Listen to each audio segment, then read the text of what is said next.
एक जंगल में एक पेड़ के ऊपर टूनी चिड़िया और उसका बेटा, और दूसरी डगाल पर कालू कौवा और उसकी पत्नी, ये चारों एक ही पेड़ पर रहते थे। और टूनी चिड़िया और कालू कौवा दोनों दाना लेने के लिए साथ साथ जंगल में जाते और साथ साथ दोनों जंगल से दाना लेकर आ जाते। एक दिन की बात है कि टूनी चिड़िया और कालू कौवा जंगल से दाना लेकर आ रहे थे। तभी अचानक रास्ते में ज़ोर से बारिश होने लग जाती है। अब टूनी चिड़िया कहती है कि कालू भैया, बारिश तो बहुत तेज़ आ गई है। अगर हम बारिश में भीगते रहे तो हम बीमार पड़े जाएंगे। क्यों न पास में एक गुफ़ा है, हम उस गुफ़ा के अंदर थोड़ी देर के लिए रुक जाते हैं। कालू कौवा कहता है कि टूनी बहन, ठीक है, हम उस गुफ़ा की तरफ चलते हैं। फिर दोनों ही उस गुफ़ा की तरफ चल देते हैं और गुफ़ा के पास पहुंचकर रुक जाते हैं और फिर गुफ़ा के अंदर चले जाते हैं। अब कालू कौवा कहता है कि टूनी बहन, तुम्हें अगर याद हो तो हम इस गुफ़ा में एक बार पहले भी आ चुके हैं।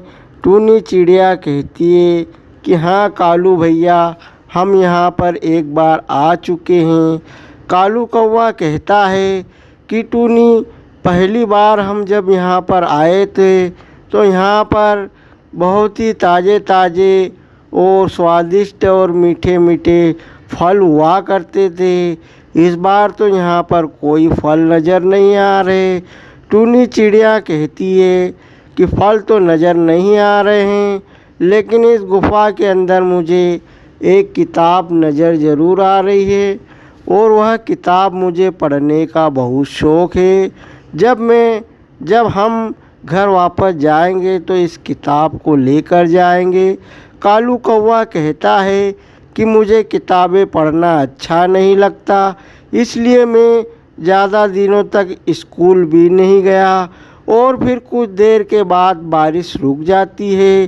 फिर कालू कौवा और टूनी चिड़िया उस किताब को लेकर अपने घर की तरफ चल देते हैं। कालू कौवा अपने घोंसले में चले जाता है और टूनी चिड़िया अपने घोंसले में चली जाती है।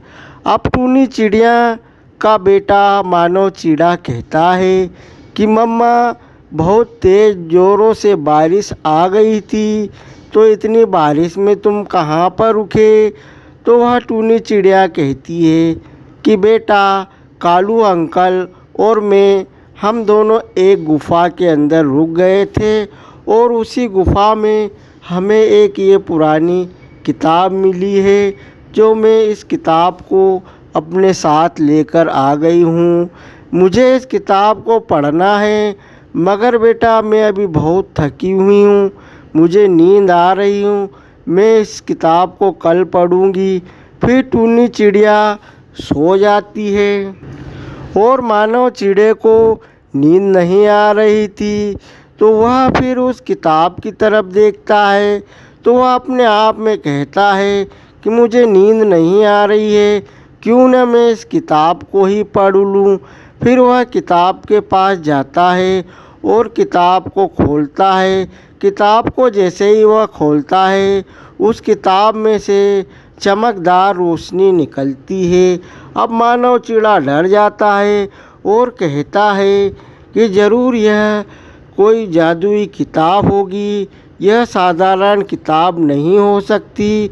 फिर वह किताब का पहला पन्ना खोलता है।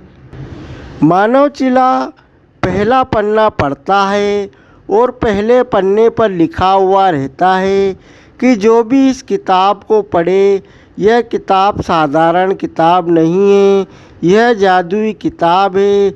इसके हर एक पन्ने पर चित्र बने हुए हैं और जो भी अपनी आँख बंद करके इस चित्र के ऊपर अपनी चोंच रख देगा, वह चीज़ उसको मिल जाएगी। अब मानव चिड़ा बहुत खुश होता है और वह कहता है कि यह तो बहुत अच्छी किताब है। फिर मानव चिड़ा दूसरा पन्ना खोलता है और उसमें लिखा हुआ रहता है कि अगर कोई भी पक्षी इस किताब में मीठी और चरकी चीज़ दोनों एक साथ अगर टच करेगा तो वह पक्षी बिल्ली बन जाएगा। अब मानव चिड़े को तो यह पता हो ही जाता है कि इस किताब से क्या क्या होता है।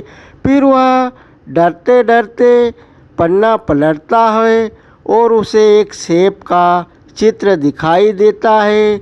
वह सेब के चित्र पर अपनी चोंच रख देता है और जैसे ही वह चोंच रखता है उस किताब से एक मीठा स्वादिष्ट ताज़ा सेब किताब के बाहर आ जाता है। वह मानव चिड़ा उस सेब को उठाकर एक तरफ रख देता है और फिर वह भी किताब बंद करके सो जाता है। अब सुबह हो जाती है और टूनी चिड़िया उस सेब को देखती है कि फिर वह अपने बेटे से पूछती है कि मानो बेटा, मैं तो सेब नहीं लाई, फिर यह सेब कहाँ से आया। तो मानव चिड़ा अपनी माँ को सब सच सच बता देता है। अब टूनी चिड़िया कहती है, वाकई में बेटा, यह तो किताब बहुत अच्छी है और हमारे फ़ायदे के लिए है। अब हमें जंगल में भोजन की तलाश के लिए किसी भी पक्षी को जाना नहीं पड़ेगा। फिर वह चिड़िया नदी की तरफ पानी पीने के लिए चली जाती है और नदी के पास जाती है। वहाँ पर तोता और कबूतर भी पानी पीने आ जाते हैं। तोता और कबूतर पानी पीकर जाने लगते हैं। टूनी चिड़िया कहती है कि अरे तोता भाई और कबूतर भाई, तुम कहाँ जा रहे हो। तो वह कबूतर कहता है कि टूनी बहन, हमें जंगल जाना है भोजन की तलाश करने के लिए, हमें भोजन भी तो जमा करना है। चलो, तुम आ गई हो तो तुम भी साथ में चलो। फिर वह टूनी चिड़िया कहती है कि नहीं दोस्तों, आज से हमें भोजन तलाश करने की ज़रूरत नहीं है। मेरे पास यह किताब है।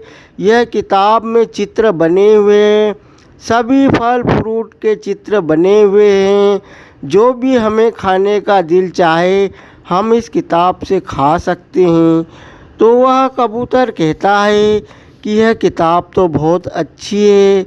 तो मुझे टूनी बहन, मुझे आज अंगूर खाने का मन हो रहा है, क्या तुम इस किताब के ज़रिए मुझे अंगूर खिला सकती हो। तो टूनी चिड़िया कहती है कि हाँ कबूतर भैया, मैं तुम्हें अंगूर खिला सकती हूँ। फिर टूनी चिड़िया किताब का पन्ना खोलती है और उस अंगूर के चित्र पर अपनी चोंच रख देती है और किताब से अंगूर का गुच्छा बाहर आ जाता है। वह कबूतर बड़ा खुश होता है और अंगूर खाने लगता है। फिर वह तोता कहता है कि टूनी बहन, ये किताब सब कुछ दे सकती है। टूनी कहती है हाँ, यह सब कुछ दे सकती है। तोता कहता है मुझे हरी मिर्च खाना है। तो टूनी चिड़िया कहती है वो भी मिल जाएगी। फिर टूनी चिड़िया पन्ने पर चोंच रखती है और हरी मिर्च बाहर आ जाती है। तोता हरी मिर्च खाने लग जाता है। अब कुछ देर में कालू कौवा भी वहाँ पर आ जाता है। कालू कौवा कहता है कि टूनी चिड़िया, ये वही गुफा वाली किताब है। तो टूनी चिड़िया कहती है हाँ। तो कालू कौवा कहता है किताब को मैंने देखा था, यह किताब तो मेरी है। टूनी चिड़िया कहती है कि कालू भैया, तुम तो इस किताब को लाने से इनकार कर रहे थे और तुम कह रहे थे कि मुझे किताबें अच्छी नहीं लगती है। अब ये किताब मैं लेकर आई हूँ, यह किताब मेरी है। फिर कालू कौवा कहता है कि टूनी, मुझे आज मिठाई खाना है। तो टूनी चिड़िया किताब में मिठाई के चित्र पर अपनी चोंच रख देती है और मिठाई किताब के बाहर आ जाती है। कालू कौवा मिठाई खाने लगता है। फिर कालू कौवा कहता है कि मेरी पत्नी गोरी कौवी के लिए गुलाब जामुन निकाल दो। फिर वह टूनी चिड़िया गुलाब जामुन के चित्र पर अपनी टॉर्च रख देती है और गुलाब जामुन किताब से बाहर आ जाते हैं। गुलाब जामुन लेकर कालू कौवा वहाँ से चला जाता है और कबूतर और तोता भी चला जाता है और टूनी चिड़िया भी अपने घर को आ जाती है। कालू कौवे की पत्नी गोरी कौवी गुलाब जामुन खाती है और कहती है यह तो बहुत स्वादिष्ट है। कालू कौवा कहता है कि गुफा से हमें जो किताब मिली वह किताब हमें सब कुछ देती है। अब गोरी कौवी बड़ी लालची थी, वह कालू कौवे से कहती है कि चलो हम गोरी कौवी के वहाँ चलते हैं और उस किताब को देखते हैं। फिर वह दोनों ही कालू कौवा और गोरी कौवी टूनी चिड़िया के घर आ जाते हैं और टूनी चिड़िया से कहते हैं कि हमें अच्छी अच्छी डिश ऑन खाना है, क्या आज रात हम तुम्हारे घर पर रह सकते हैं? तो टूनी चिड़िया कहती है कि मुझे कोई एतराज़ नहीं, तुम यहाँ रह सकते हो। फिर कालू कौवा और गोरी कौवी दोनों वहीं टूनी चिड़िया के घर पर रहने लग जाते। वह बार बार एक नई नई डिश किताब से निकाला करते थे। मानव चिड़ा कहता है कि कालू भैया कहीं ऐसा न हो कि इस किताब से सारी डिश ख़त्म हो जाए। तो कालू कौवा कहता है कि नहीं बेटा मानव, ऐसा नहीं होगा। फिर वह टूनी चिड़िया सो जाती है और मानव चिड़ा भी सो जाता है और कालू कौवा और गोरी कौवी जो लालच में पड़े हुए थे वह बार बार उठकर बार बार नई डिश खाते रहते हैं। अब गोरी कौवी गुलाब जामुन निकालने को कहती है और साथ ही साथ में समोसा निकालने को कहती है। जैसे ही वो समोसा बाहर आता है वह गोरी कौवी एक बिल्ली बन जाती है और म्याऊं म्याऊं करने लग जाती है। अब कालू कौवा उसे देखकर बड़ा हैरान हो जाता है। उनका शोर शराबा सुनकर टूनी चिड़िया उड़ जाती है और टूनी चिड़िया से वह कालू कौवा कहता है कि देखो टूनी बहन, ये गोरी कौवी को क्या हुआ? तो टूनी चिड़िया कहती है कि तुमने लालच में आकर कोई गलत चित्र पे अपनी चोंच रख दी होगी, मुझे इसके बारे में मालूम नहीं है। मेरा बेटा मानव चिड़ा जब उठेगा तब तुम्हें बता देगा। तो दोस्तों, हमें लालच नहीं करना चाहिए। लालच में फंसकर हम कोई गलत काम कर देते हैं। तो दोस्तों, आपको हमारी ये कहानी अगर पसंद आई तो हमारे वीडियो को एक लाइक करना और चैनल को सब्सक्राइब करना और नोटिफिकेशन ऑल पे कर लेना और एक प्यारा सा कमेंट ज़रूर कर देना।